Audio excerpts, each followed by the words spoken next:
वालेकुम everyone. So welcome back to Back Benches Academy. तो आज की हमारी वीडियो है, इसमें हम करेंगे बैक्टीरियल एंडोकार्डाइटिस, या इसका जो दूसरा नाम है क्या, इन्फेक्टिव एंडोकार्डाइटिस। अच्छा, अब इसका नेम ही आपका सारा डिजीज़ को बता रहा है कि डिजीज़ में क्या हुआ है। आपकी जो है ना इन्फेक्शन हुई, इन्फेक्टिव से इन्फेक्शन हुई, एंडोकार्ड से क्या हुआ, आपकी एंडोकार्डियम है, और उसके बाद आइटिस से क्या मुराद है, यहाँ पे इन्फ्लेमेशन हुई। तो क्या हुआ, इन्फ्लेमेशन ऑफ एंडोकार्डियम, और वो हुई क्यों आपकी, बिकॉज ऑफ सम इन्फेक्शन। अब इन्फेक्शन यहाँ पे कोई भी ऑर्गेनिज्म कर सकता है। यहाँ पे हमारी जो है ना इसकी दो स्टेजेस इन्होंने हमें बताई हैं, एक्यूट और सब एक्यूट। इसके अलावा ये बात का क्रॉनिक भी हो जाती है, लेकिन जो है ना इसके मतलब यहाँ तक हम कैच कर लेते हैं, एक्यूट और सब एक्यूट, तो यहाँ तक ही हम इसे करेंगे। तो अभी ना इन्होंने यहाँ पे इसके सिर्फ दो दो ऑर्गेनिज्म लिखे, एक एक ऑर्गेनिज्म लिखा है, दो ऑर्गेनिज्म मतलब टोटल लिखे हैं। लेकिन अब एंडोकार्ड ये जो है ना, जब इसके एमसीक्यूज आते हैं ना, वो ऐसे नहीं आता कि आपकी एंडोकार्डियम हुई या फिर मतलब इस तरह के सिम्टम नहीं आते। लेकिन इसमें क्या होता है कि आपके जो है ना वो पेशेंट का आपको काम शाम बता देते हैं कि वो ये काम करता है, या फिर तो इस तरह के उसके काम है। तो अब बताओ इसमें ऑर्गेनिज्म कौन सा है, तो वो हम सारा यहाँ पे ना इसी वीडियो में करेंगे। और अगर ये वीडियो लंबी होगी, 20 मिनट से ज़्यादा की होगी, तो मैं क्या करूँगा, इसके एक और पार्ट बना दूँगा। तो सबसे पहले यहाँ पे हमारी जो स्टेजेस हैं दो, एक तो होगी हमारी एक्यूट और दूसरी हमारी होगी सब एक्यूट। अब दोनों में डिफरेंस क्या है, दोनों में डिफरेंस जो है ना सिम्टम्स का है। अब एक्यूट जो है ना, एक्यूट में क्या हो जाएगा, आपका पेशेंट जो है ना एक्यूटली आपको प्रेजेंट करेगा, मतलब उसको अचानक से डिजीज़ आ जाएगी। अब इसमें क्या हो जाएगा, पेशेंट को जो फीवर होगा ना वो हाई फीवर होगा, हाई फीवर हो जाएगा पेशेंट को। उसके बाद इसके अंदर ना डिजीज़ के अंदर क्या होता है, इसकी मैं थोड़ी सी ना आपको पहले पैथोफिजियोलॉजी थोड़ी सी बता देता हूँ कि आपकी जो है ना इन्फेक्शन हुई, कहीं भी काम कहीं पे भी आपकी इंजरी हुई, तो उसकी वजह से वहाँ पे जाके इन्फेक्शन हुई। अब इन्फेक्शन में क्या हुआ, वहाँ पे आपके जो है ना ये डेपोजिट हो जाती हैं आपके प्लेटलेट्स और फाइब्रिन्स वगैरह। तो अब उसकी क्या हो जाती है, वहाँ पे जाके ना कॉलोनाइजेशन हो जाती है, जहाँ पे भी वो आते हैं। अब इसमें क्या है, वहाँ पे एक मतलब वहाँ पे फाइब्रिन और आपके जो है ना प्लेटलेट वगैरह इकट्ठे हुए हैं। अब क्या होता है, आपका यहाँ पे कोई भी ऑर्गेनिज्म आया, वो उसके अंदर क्या करेगा, जाके रहना शुरू कर देगा, मतलब उसके अंदर कॉलोनाइज कर लेगा ऑर्गेनिज्म खुद को। तो अब उसकी वजह से क्या हुआ, ये जो आपकी है, ये जो वेजिटेशंस बनी है, मतलब ये जो आपका ऑर्गेनिज्म और उसके बाद फाइब्रिन और उसके बाद ये प्लेटलेट वगैरह ये जो बना रहे हैं, ये क्या करेगा, आहिस्ता आहिस्ता बढ़ता रहेगा, ग्रो इन साइज़ करता रहेगा। तो बढ़ता रहेगा बढ़ता रहेगा। तो अब एक मतलब पॉइंट ऐसा आ जाएगा इसके अंदर कि ये अब यहाँ पे थ्रोम्बस भी बन सकता है, या फिर यहाँ से ये अगर मतलब स्लफ हो जाए, यहाँ से अलहदा हो जाए, तो ये क्या कर सकते हैं, जाके हमारी किसी वेसल को उसके अंदर जाके मतलब ना अक्लूजन कर सकता है, मतलब एम्बोलस बन सकता है। तो ये क्या हुआ, एम्बोलस या फिर थ्रोम्बस बना इसका।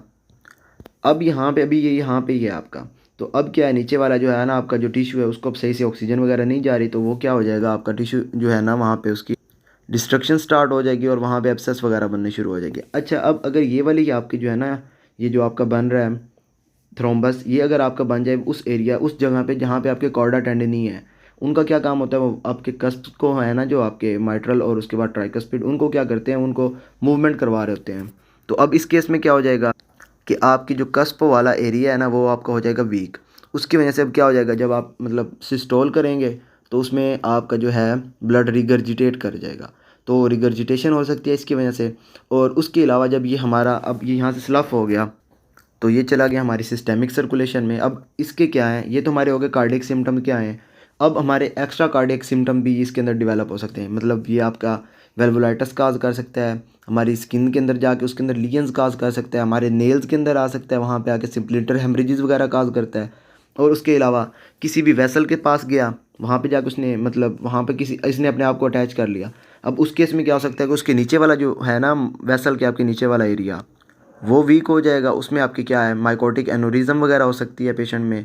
और उसके अलावा आपकी किडनी वगैरह को डैमेज कर सकता है, स्प्लीन को डैमेज कर सकता है, एंड में इवन काज जो है ना आपके ग्लोमेरुलोनेफ्राइटिस। अच्छा, अब एक्यूट में और क्या हुआ, ये आपके हो गया फीवर, मतलब हाई फीवर होगा पेशेंट में, और उसके बाद ये होगी आपकी रैपिड ऑनसेट होगी, मतलब एक्यूट प्रेजेंटेशन है तो जल्दी से ऑनसेट हो जाएगी आपके सिम्टम्स की। उसके बाद इसमें क्या हो जाएगा, डिस्ट्रक्शन हो रही है ना वाल्व की आपकी, तो इसमें हो जाएगी वही रैपिड डिस्ट्रक्शन। और उसके अलावा अब यहाँ पे मरमर आएगा, वो रिगर्जिटेशन की वजह से, तो वो हमारा मरमर जो है वो भी रैपिड हो जाएगा, रैपिड ऑनसेट ऑफ मरमर। और उसके अलावा यहाँ पे आपका जो है ये जो वेजिटेशंस होती हैं एक्यूट में, वो आपकी आती हैं बिगर बिगर वेजिटेशंस बन जाएंगी, वेजिटेशंस। अब इसका सारा ऑपोजिट क्या हो जाएगा आपकी सब एक्यूट में। अब यहाँ पे क्या हुआ, फीवर ज़्यादा है पेशेंट को, इधर फीवर जो है पेशेंट को लेस होगा। और उसके अलावा यहाँ पे अब आपकी रैपिड ऑनसेट है, इधर ऑनसेट आपकी रैपिड नहीं होगी। उसके अलावा यहाँ पे रैपिड डिस्ट्रक्शन है, उधर रैपिड डिस्ट्रक्शन नहीं होगी। इधर आपकी हो रही है रैपिड ऑनसेट हो रही है, उधर रैपिड ऑनसेट नहीं होगी। उसके बाद इधर वेजिटेशंस बड़ी बन रही हैं, इधर क्या हो जाएगी आपकी स्मॉलर वेजिटेशंस होंगी। मतलब सारा ऑपोजिट है उसके। और उसके बाद ये वाला तो हो गया हमारा एक्यूट और सब एक्यूट। अब मतलब ये तो हो गया ना, इसके अंदर हो क्या रहा है। अब हमारा जो इम्पोर्टेंट है ना वो ये है कि एक्यूट के अंदर कॉजेटिव ऑर्गेनिज्म कौन से हैं और सब एक्यूट के अंदर कौन से हैं। तो सबसे पहले जो हमारा मोस्ट कॉमन काज जो है ना इन एक्यूट, ये यहाँ पे हमारी काजेज आ गई। तो सबसे मोस्ट कॉमन काज जो है ना इसके अंदर वो है हमारी स्टैफ ओरियस। और इधर जो है आपकी ये सब एक्यूट एंडोकार्डाइटिस, इसके अंदर मोस्ट कॉमन काज है आपकी स्ट्रेप्टोकोकस विरिडेंस। इसके अलावा अब हमारी ये जो है एक्यूट में कौन कौन सा आ सकता है, हमारा आ सकता है यहाँ पे स्ट्रेप्टोकोकस निमोनिया आ सकता है, स्ट्रेप निमोनिया आ सकता है। और उसके अलावा यहाँ पे आपका आ सकता है स्ट्रेप्टोकोकस पायोजीन्स पायोजीन्स। और उसके अलावा यहाँ पे आ सकता है आपका गनोरिया, नज़ेरिया गनोरिया। और यहाँ पे जो है आपका वो आ सकता है ये एंटेरोकोकस आ सकता है। अच्छा, ये आपने याद रखना है कि या जो है ना आपका इधर एक्यूट में कौन सा ऑर्गेनिज्म आ सकता है और सब एक्यूट में। बाकी अभी मतलब हम जो है ना ये मतलब स्पेसिफिक डिजीज़ के हिसाब से अभी यहाँ पे देखते हैं। और इसके अलावा यहाँ पे आ सकता है हमारा एस बोविस आ सकता है, स्ट्रेप्टोकोकस बोविस। और उसके अलावा यहाँ पे आ सकता है स्ट्रेप्टोकोकस एपिडर्मिडस। तो एपिडर्मिडस ये हो गया, ये तो हमें नाम याद हो गया। लेकिन इम्पोर्टेंट इसमें क्या चीज़ है कि आपका जो है ना मतलब एक डिज़ीज़ जो है पेशेंट के काम से आपने निकालना है उसको। मतलब पेशेंट के अंदर कोई सिम्टम्स पहले पहले से कोई डिज़ीज़ है, अब उसके अंदर कौन सा कॉजेटिव ऑर्गेनिज्म हो सकता है। तो सबसे पहले हमारा ये जो स्टैफ ओरियस है मोस्ट कॉमन काज है हमारी एक्यूट की। तो ये अब अगर आपका पेशेंट कोई भी है ना आईवी ड्रग एब्यूज़र, तो मोस्ट कॉमन काज उसमें अगर मतलब आपका पेशेंट उन्होंने ना आपका जब सिनेरियो आएगा ना केस का, उसमें वो डायरेक्टली आपको बता देंगे। एक आपका पेशेंट आया है आईवी ड्रग एब्यूज़र है, उसके अंदर इसके सिम्टम्स बता देंगे। तो अब बताओ इसके अंदर ऑर्गेनिज्म कौन सा है, या फिर ये कह देंगे कि बताओ उसको पेशेंट को हुआ क्या है। तो ये वाली चीज़। तो आईवी ड्रग एब्यूज़र के अंदर मोस्ट कॉमन काज है हमारी एस ओरियस। और एस ओरियस के बाद इसके अंदर ना एक और इम्पोर्टेंट चीज़ याद रखनी है आपने कि आपका जो एस ओरियस है ना ये आपके नॉर्मल वाल्व को भी अफेक्ट करता है।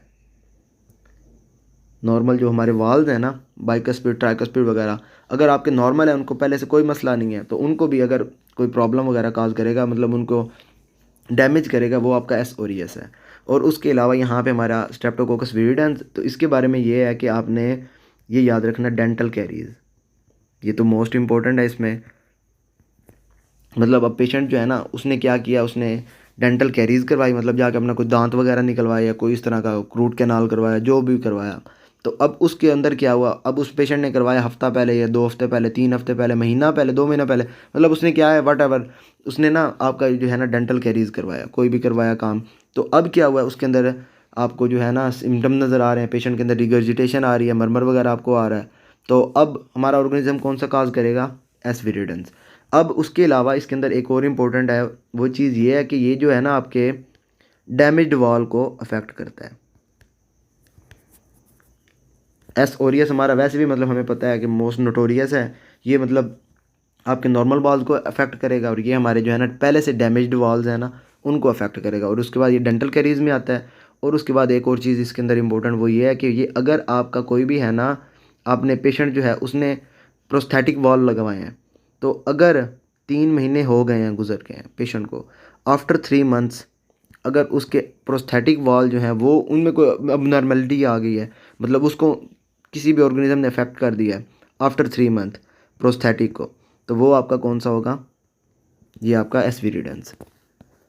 उसके बाद आगे हमारा इंटेरोकोकस। अच्छा, इसके लिए कलर चेंज कर लेते हैं। तो हमारा इंटेरोकोकस जो है ना, पेशेंट कोई भी है यूटीआई से हुई है, तो यूटीआई में हमारा होता है इंटेरोकोकस। अब यूटीआई थी पेशेंट को पहले, यूटीआई से अब पेशेंट को क्या हो गया, यहाँ पे आपका हार्ट अफेक्ट हो गया, तो आपका ऑर्गेनिज्म कौन सा होगा, इंटेरोकोकस। और इसके अलावा यहाँ पे आगे हमारा स्ट्रेप्टोकोकस बोविस। तो इसमें ये आपने याद रखना है कि कोलोन कैंसर जो होता है ना पेशेंट को, कोलोरेक्टल कार्सिनोमा, तो ये वाला जो पेशेंट होगा ना उसमें आपका ऑर्गेनिज्म कौन सा होगा, पेशेंट को आप बताएंगे, वो बताएगा आपको कि पेशेंट को जो है ना पेट में कोई भी ना कैंसर है। तो अब उसका ना उसके सारे सिम्टम बता देंगे इन्फेक्टिव एंडोकार्डाइटिस के, कहेंगे ऑर्गेनिज्म कौन सा है। तो आपको पता होना चाहिए कि कोलोरेक्टल कार्सिनोमा में एस बोविस है। और उसके बाद हमारा आ गया एस एपिडर्मिडस। तो अब ये आपको ना इसके बारे में एक चीज़ याद रखनी है कि ये हमारी नॉर्मली स्किन के ऊपर है। अभी भी आप अगर है ना बैठे हुए, तो आपकी अगर ऑर्गेनिज्म यहाँ पे कोई है ना, तो वो आपका स्ट्रेप्टोकोकस एपिडर्मिडस अभी भी आपका वहाँ पे है। तो ये अब क्या करता है, अगर आपके पेशेंट जो है उसने अब प्रोस्थेटिक वॉल लगवाए हैं 3 महीने के बाद, तो अफेक्ट किया हमारे किसने, एस विरिडेंस ने। अगर 3 महीने के अंदर अंदर इसको कोई अफेक्ट कर दे तो वो आपका कौन सा होगा, विद इन 3 मंथ वो आपका एस एपिडर्मिडस होगा। और उसके बाद ये आपका जो है ना प्रोस्थेटिक वॉल को अफेक्ट करता है, प्रोस्थेटिक वॉल को, मतलब 3 महीने के अंदर अंदर अगर किसी ने अफेक्ट कर दिया। मैं इसको कैसे याद रखता हूँ कि अब हमारी ऑर्गेनिज्म ये जो है ना बॉडी के ऊपर है, कोई भी सर्जरी वगैरह हुई तो हो सकता है ये ऑर्गेनिज्म अंदर चला जाए। तो अभी 3 महीने के अंदर अंदर ही अगर ये आपकी इन्फेक्शन कर दे तो आपका एपिडर्मिडस, 3 महीने के बाद हुआ तो विरिडेंस हो सकता है। अच्छा, ये काजेज़ जो है ना, ये तो आप मतलब पेशेंट की बाद में अगर करवा लो, वहाँ पे आप उसका कल्चर करवा लो, कल्चर में भी पता चल जाता है। लेकिन आपने ये याद रखना है, क्योंकि अब कल्चर से पहले ही अगर आपको मतलब आपने पता करना है कि पेशेंट में अंदर ऑर्गेनिज्म कौन सा है, तो इस तरीके से आप पता कर सकते हो। ये मैंने बता दिया यहाँ पे।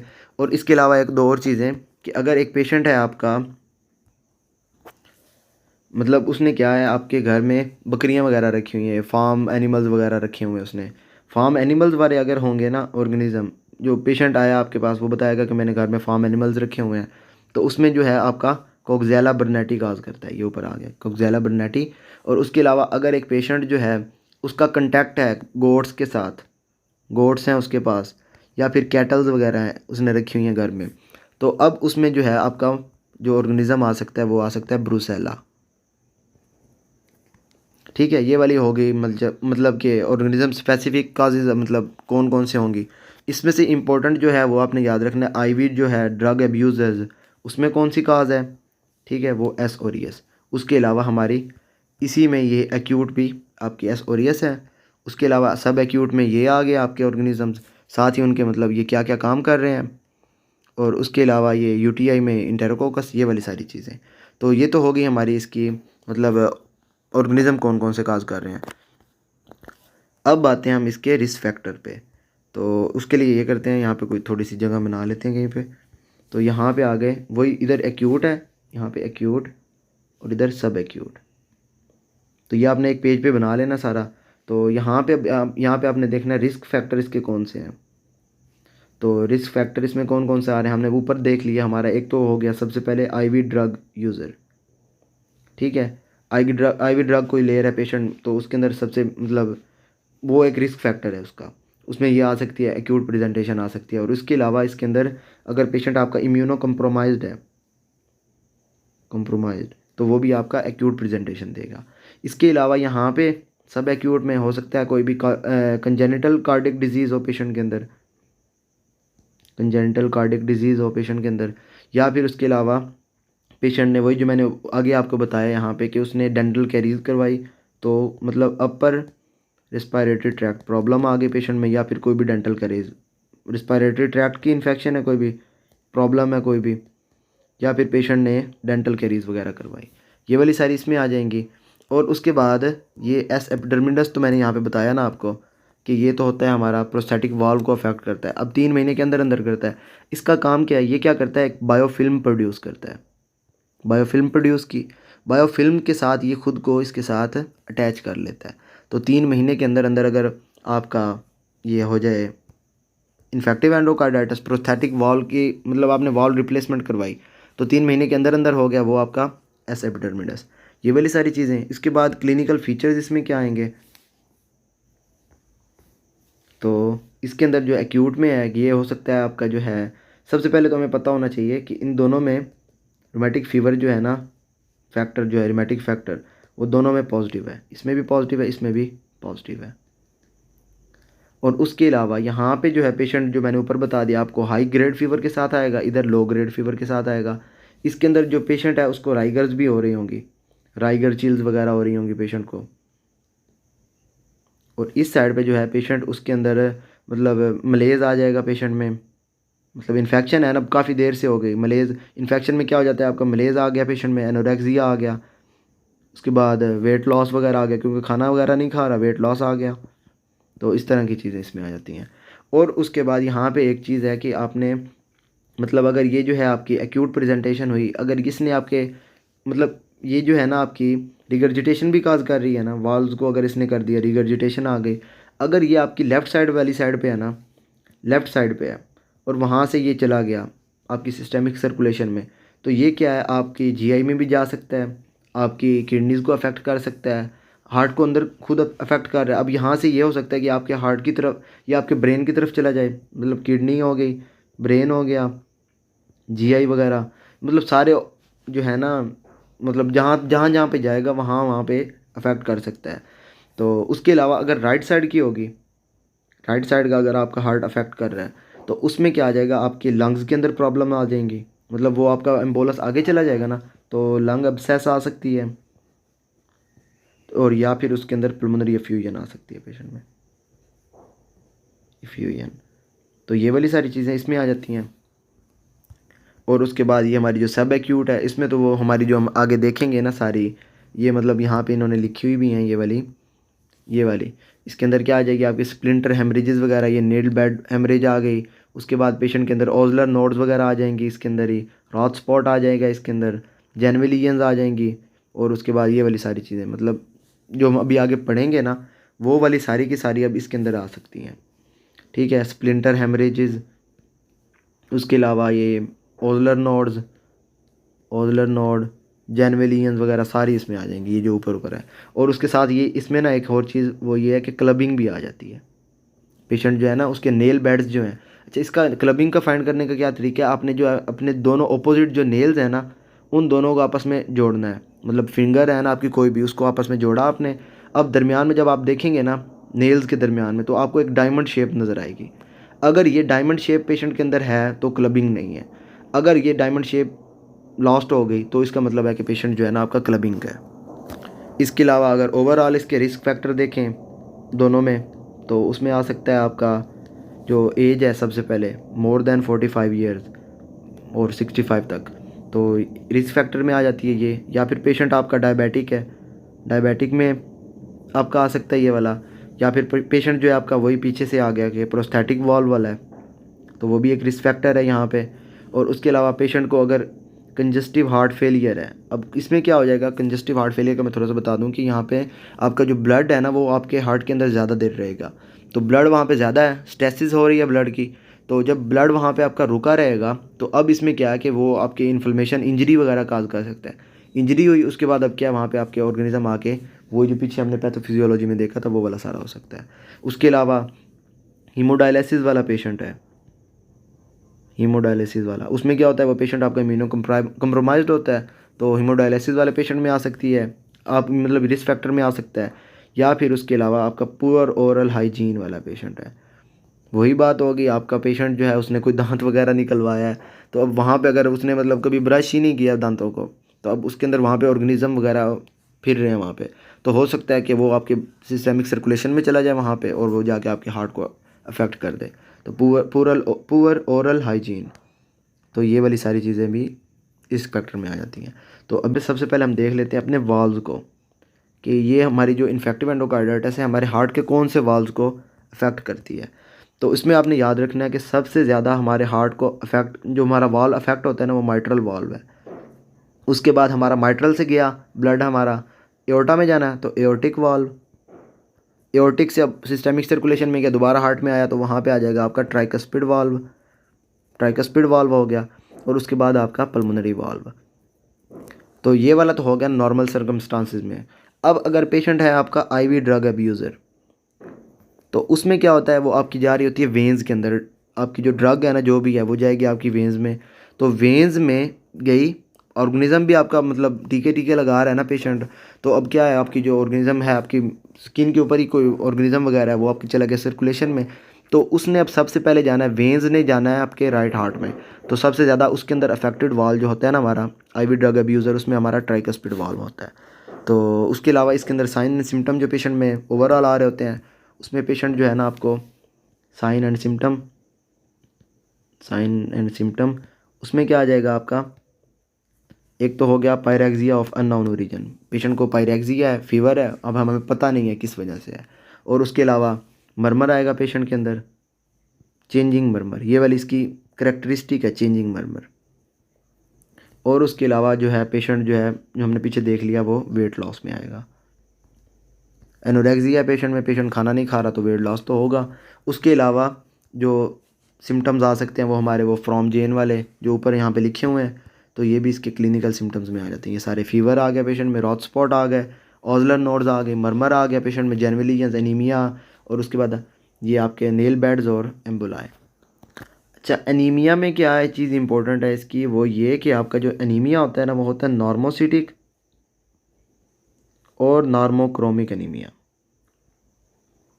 मतलब क्या कि आपके जो सेल्स होते हैं ना उनकी शेप भी सेम होती है। नॉर्मोसिटिक का क्या मतलब है, शेप सेम है, शेप ठीक है बिल्कुल, उनकी नॉर्मल शेप है।